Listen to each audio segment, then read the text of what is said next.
Just be glad for all you have that's in today. Hey everyone, Connie here, and welcome to my blind reaction to parts 5 and 6 of A Critique of Outlast by Milo. So, yeah, we're getting to a couple parts this week. I might even do more than this, maybe on Thursday. Because, as you know, next week I am going on vacation to the choir camp run by my church. So I wanted to get a little bit of this done this week just to make sure, I got some of this done and you weren't waiting too long.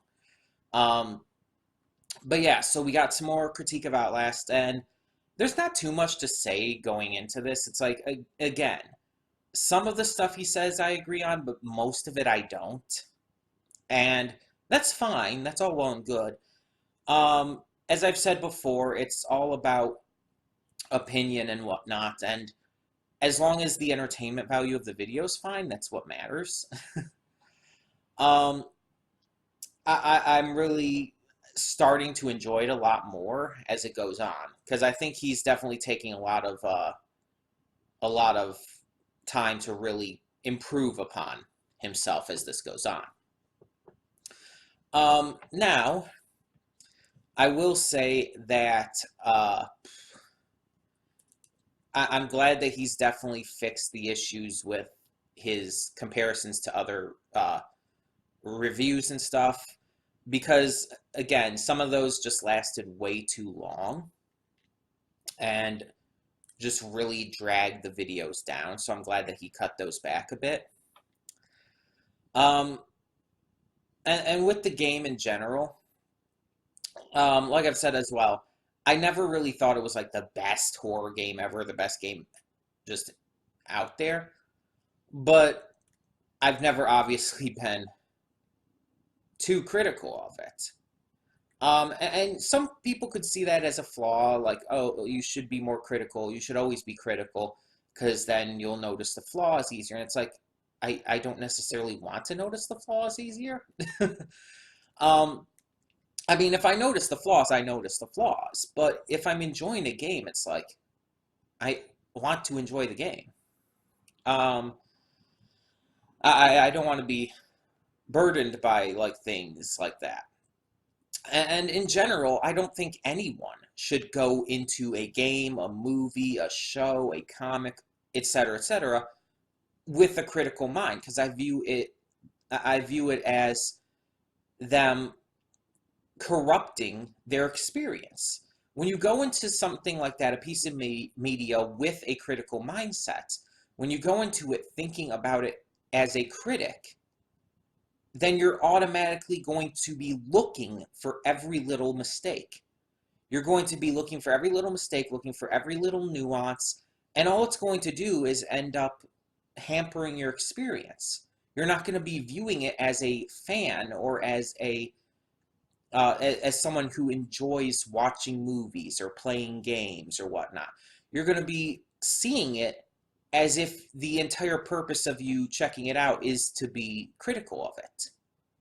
And that doesn't lead to a rewarding experience. Even if the game ends up being bad, it's a much more rewarding experience when you find that out as a fan, as a player, whatever.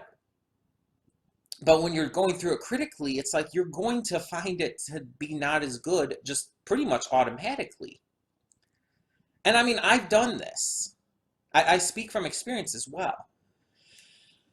Because I've gone into some things in that mindset. Because believe it or not, before I did reactions and stuff, I was much more into reviews.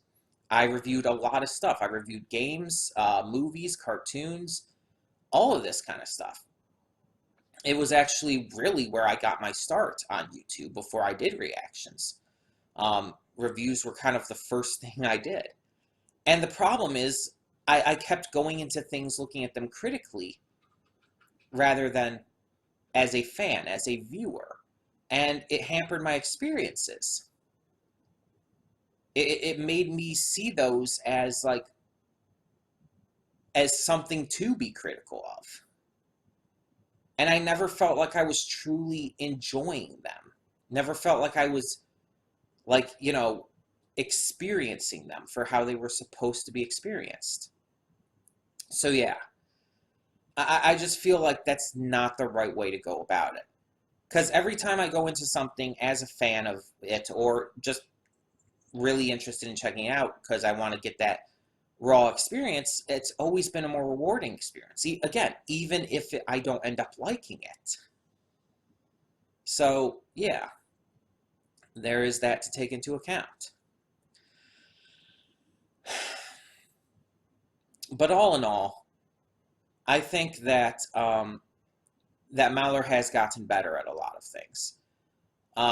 He's definitely handled things a lot better than when this first started, and I'm really glad for that.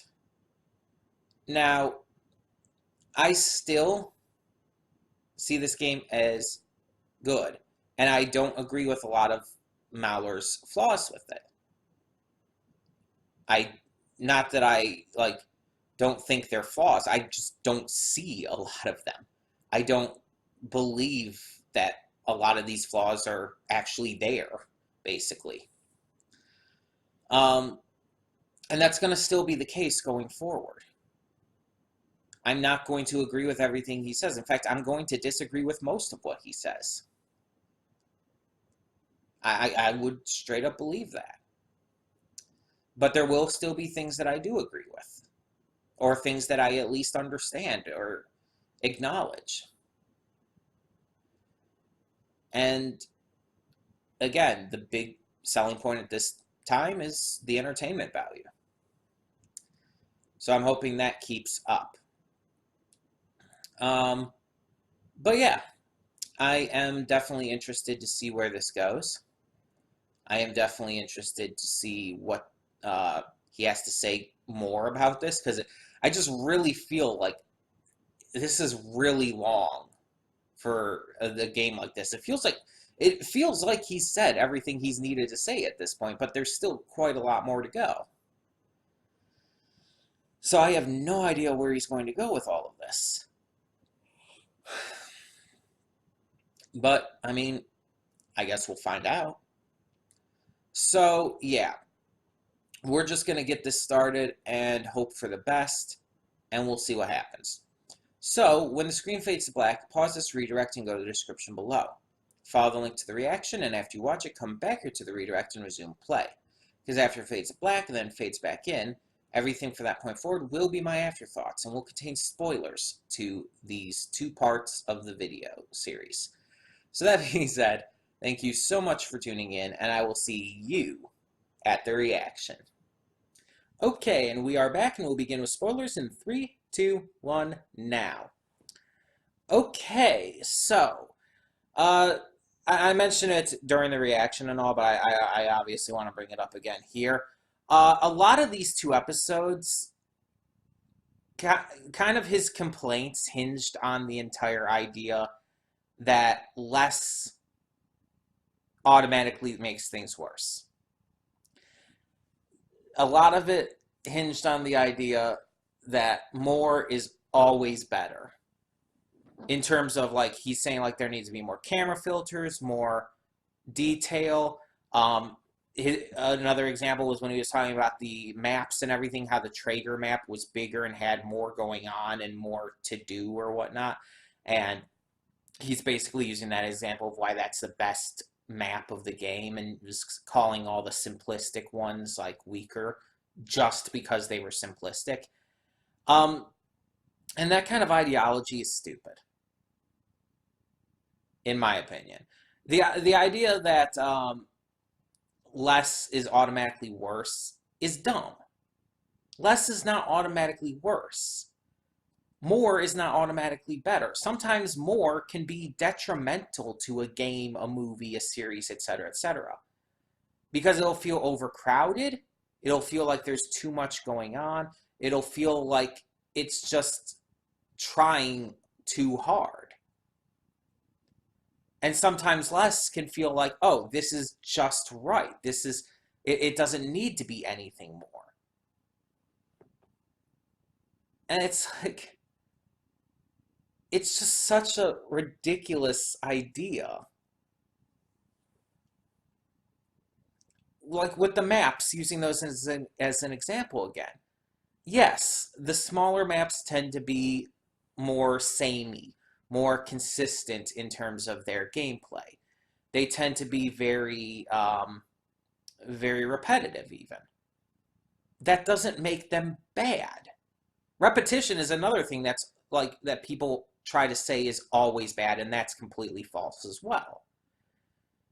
It's all about how it's used, but he seems to just be going on the fact that it's used at all. Because those smaller sections, yes, they were repetitive. Yes, they were simplistic, but they were still effective. They still did what they needed to do.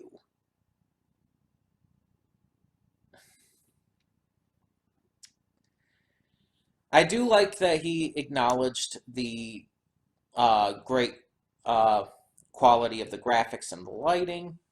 Um, and that's definitely something I agree with. Um, but yeah, like a lot of this just centered on that kind of one idea, that one basic premise.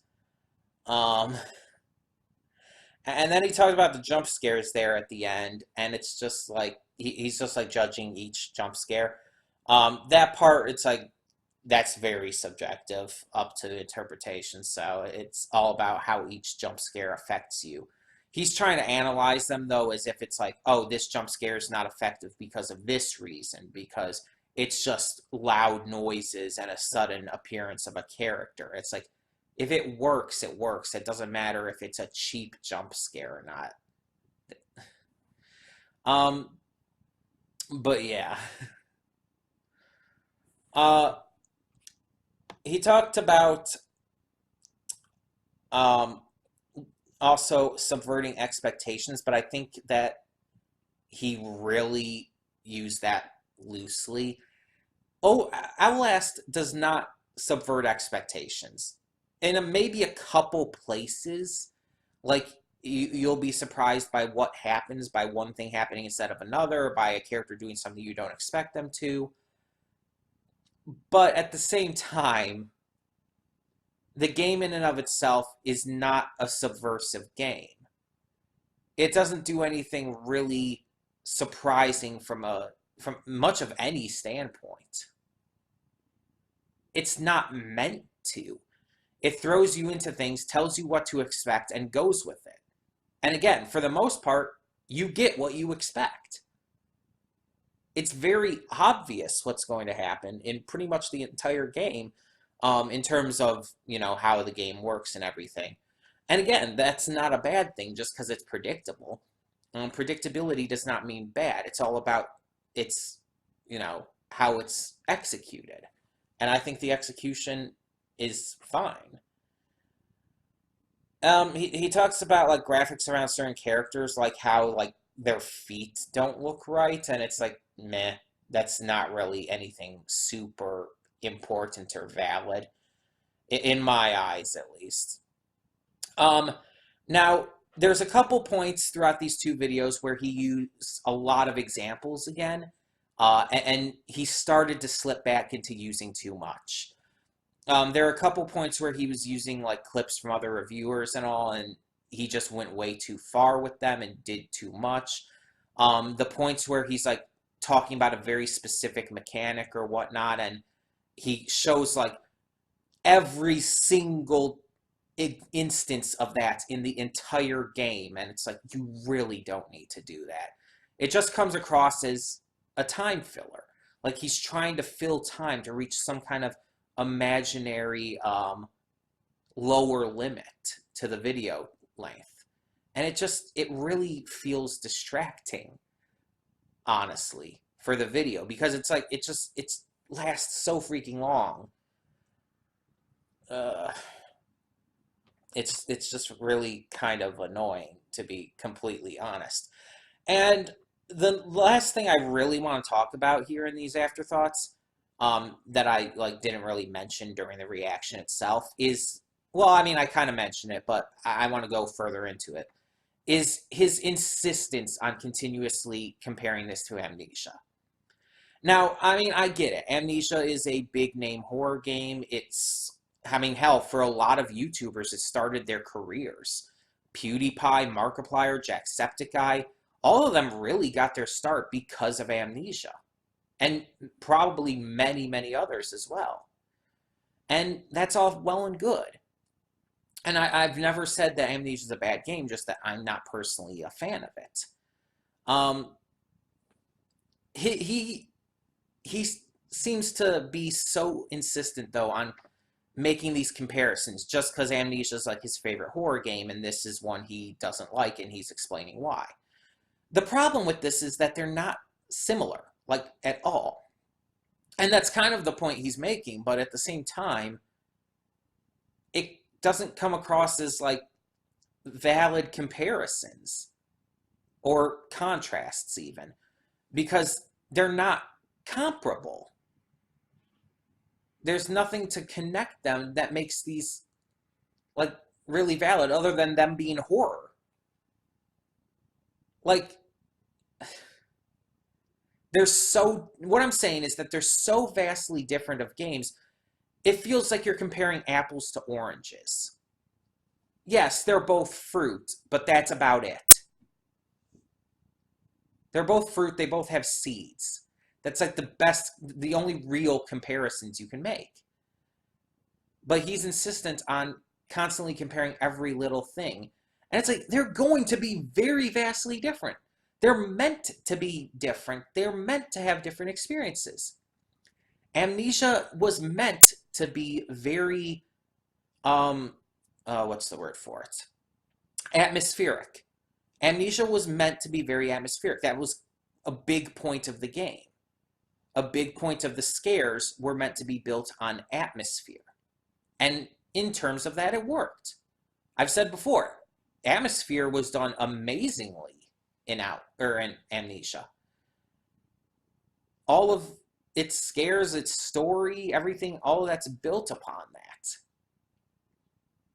My problem for that, personally, is that atmosphere, if you focus your game around that, it's boring.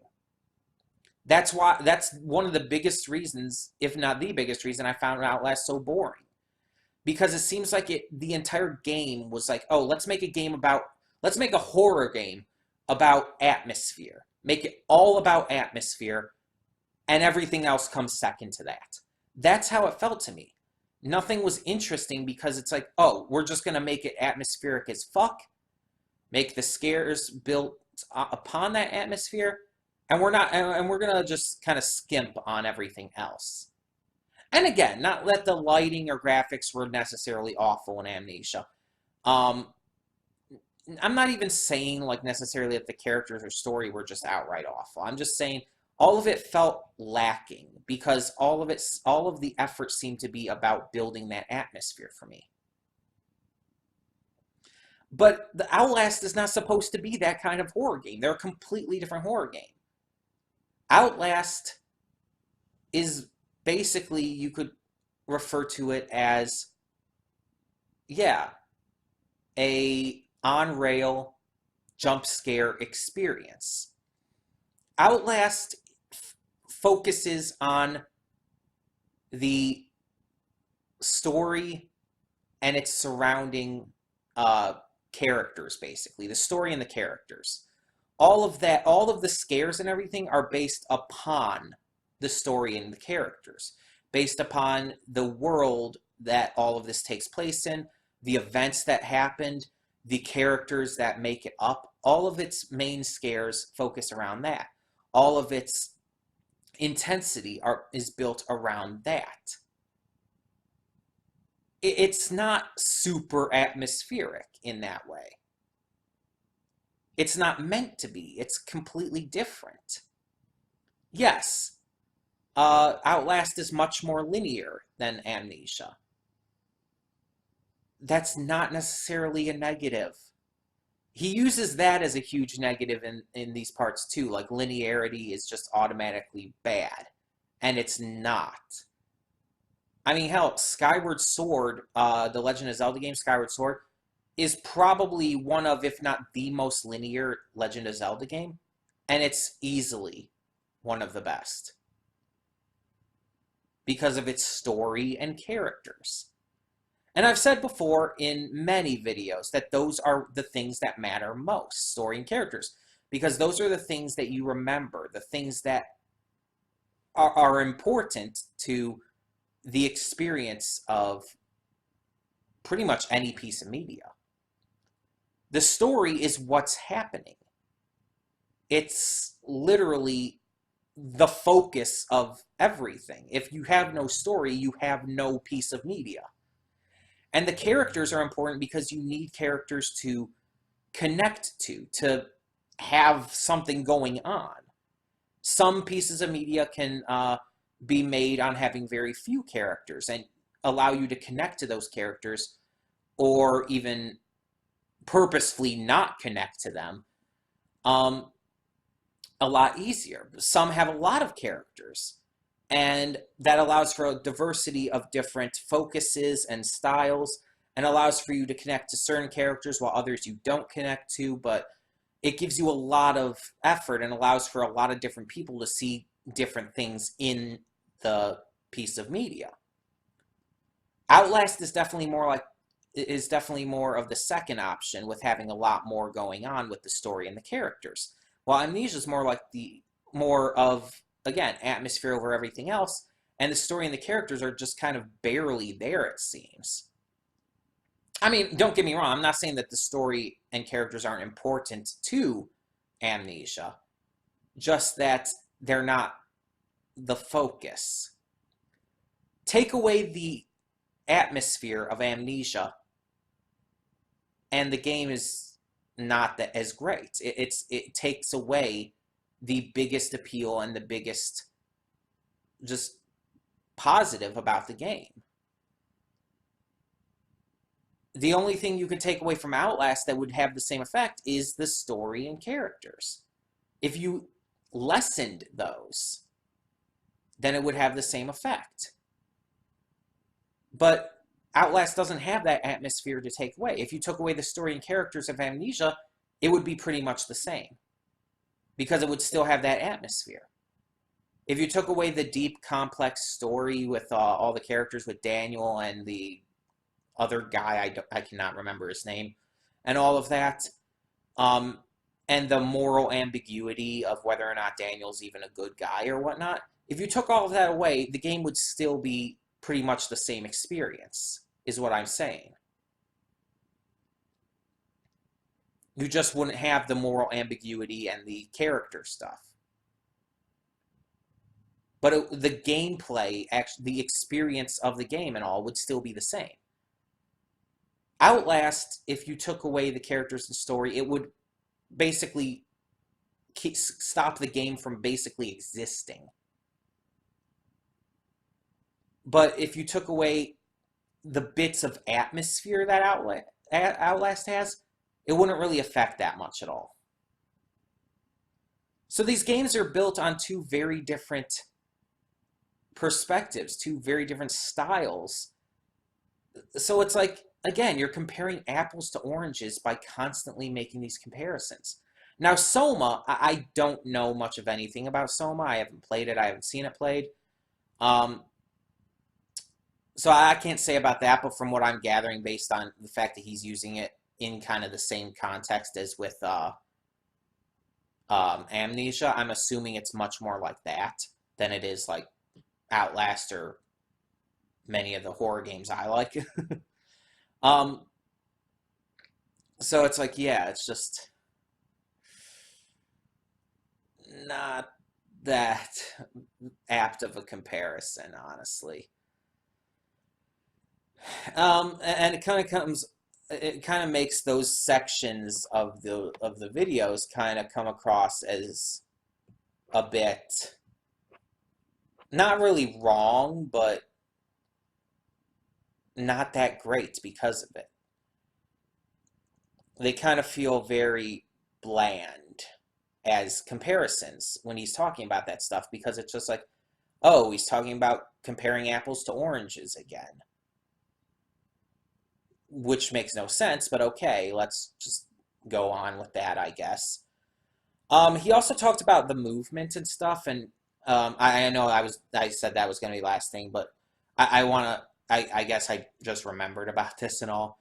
Um, he talks about the movement and how like you had to be in the exact place or you'd get stuck and you couldn't vault over things. And it's like I have never had that problem, and I've never seen anyone else have that problem. I have never I have never experienced that. When I've never seen anybody have a problem vaulting over things or jumping over gaps or anything in their Let's Plays. I never had an issue with it. If you're having an issue with it, it's probably on you if no one else seems to be having that issue. He said like that it could come across as it being your fault, but that's kind of like a manipulative aspect of it or whatnot, because he's basically saying like, oh no, you have to be in the exact place, and it's almost done in a way that makes it seem like it's your fault. No, if no one else is really having this issue, and I've seen quite a lot of Let's Plays of Outlast at this point, if no one else is having that issue, then it's probably your fault. You're probably doing something wrong. Like, he showed a specific clip a couple different times of like that part where you don't have the or no, right before you lose the camera actually, where you're jumping from the one side to the other, on the like messed up and broken boards and stuff. Like there was a floor there, but it's almost entirely gone, you know? Um, and it always shows him like veering to the left, like jumping towards. Why are you jumping towards the left? That is on you. People, that's again something I've never seen anyone do. Everyone always goes straight. You're not being chased by anything. You're not in danger at the moment. So there, you can't use like, oh, I'm rushing through it because I'm being chased. You can't use that as an example or as an excuse. So it's just like, why are you going to the left where there's clearly not as steady of a platform? You're supposed to be going straight because it's clearly sticking out towards you so you can grab onto it. It's like, why are you... And he even talks about that at one point. He even mentions, like, if you don't, if you go over to the side a bit, then it'll just, like, kind of teleport you to where you're supposed to be. And it's like, why are you going to the side? Why? There is no reason to do that. That entire thing just seemed really silly. The movement section, when he's talking about that, I really didn't see any of what he was saying, pretty much, it seemed. It just seemed like... It just really seemed like that entire section of his review was silly.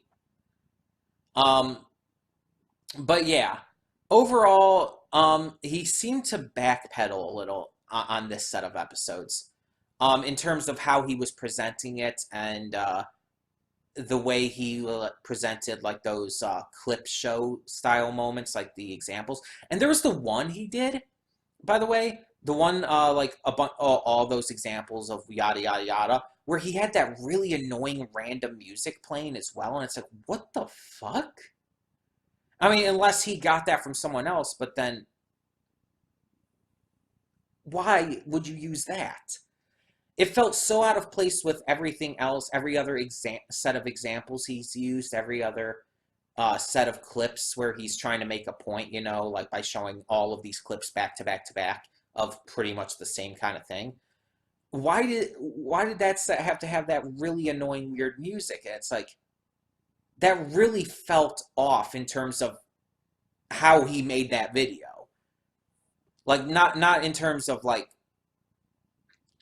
you know, anything wrong with the game or his analysis even. Just in terms of the video editing, I guess you could say. That just felt really weird and random and off. But yeah. So, I know, Everett, you're probably going to write one of your long-winded paragraphs and book report, well, multiple paragraphs, as I just call them your book reports, about all your thoughts on all of this, and what you think of my thoughts and all, so I'll be awaiting that. But yeah, it's like, I think I've shared pretty much all the thoughts I really have to share on these two parts at this point. I just feel like after the last set and everything, after some of the progress he made, he kind of went back on it. And yeah, it just feels like he's regressed a little bit in terms of the quality of his videos, not what he's saying and whatnot. Either way, so yeah, tell me all your thoughts down in the comments below, and thank you so much for tuning in. For now, I'm Connie, and I'm signing off. See y'all next time. And though you've come through many obstacles,